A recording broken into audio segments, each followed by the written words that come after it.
The room went silent when I walked in. Then the laughter started. "Test run husband is here," someone sneered. Glasses clinked, voices joined in, like a pack of hyenas. And then she appeared, my wife, my partner, my betrayer. A perfect smile painted on her face, red dress shimmering under the lights.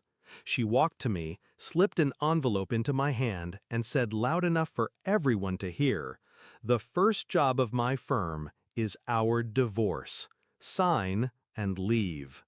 The crowd erupted. Laughter, applause. My humiliation served like champagne. I didn't speak. I didn't break. I just turned, walked out, and let the door close behind me. That's when the silence shifted from theirs to mine. And silence is where revenge begins. I built her dream from nothing. Every brick of that firm had my fingerprints on it.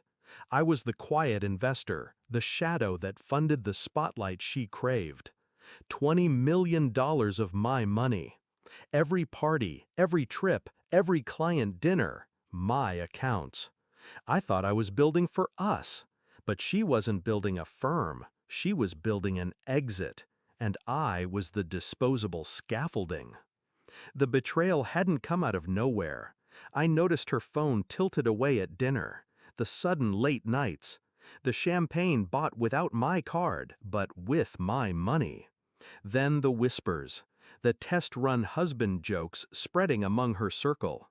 I was the practice round before her real life began. The envelope was just the performance. The betrayal had been rehearsed for months. But what she didn't know, I never fund what I don't control.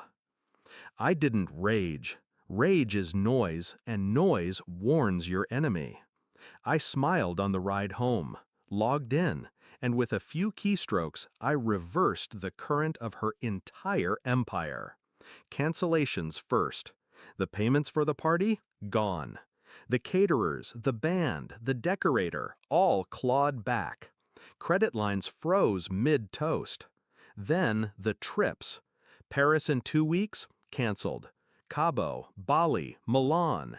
Each one vanished with a click. And finally, the artery itself. The $20 million investment wired out of the firm's accounts into my own. Not stolen, not hidden, just reclaimed. Legally, quietly, permanently. She had wanted to serve me papers. I had just served her reality. Minutes after the transfer, my phone lit up. 1 call, then 10, then a flood. 456 missed calls in the first hour. Her number, her partner's, even her mother's.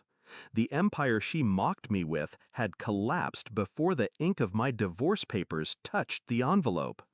At the party, the lights would have flickered, the band silenced when the payment bounced, the staff walking out mid-toast. I imagined the guests watching her mask crack as the realization hit. Her empire wasn't hers, it was mine, and I had taken it back.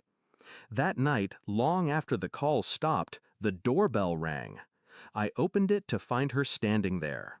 No audience now, no laughter, no spotlight. Her makeup smeared, her voice broken.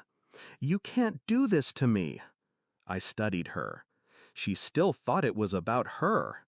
"No," I said quietly, "you did this to yourself." She reached for me, desperate, pleading. I stepped back, the door between us. "You made a stage of my life," I told her.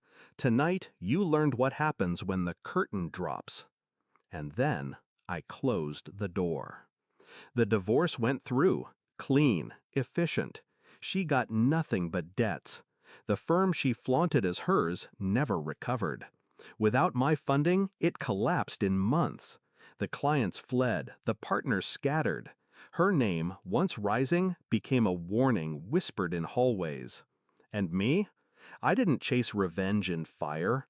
I let her burn herself and simply took away the matches. They called me test run husband, disposable, replaceable. But I wasn't the test.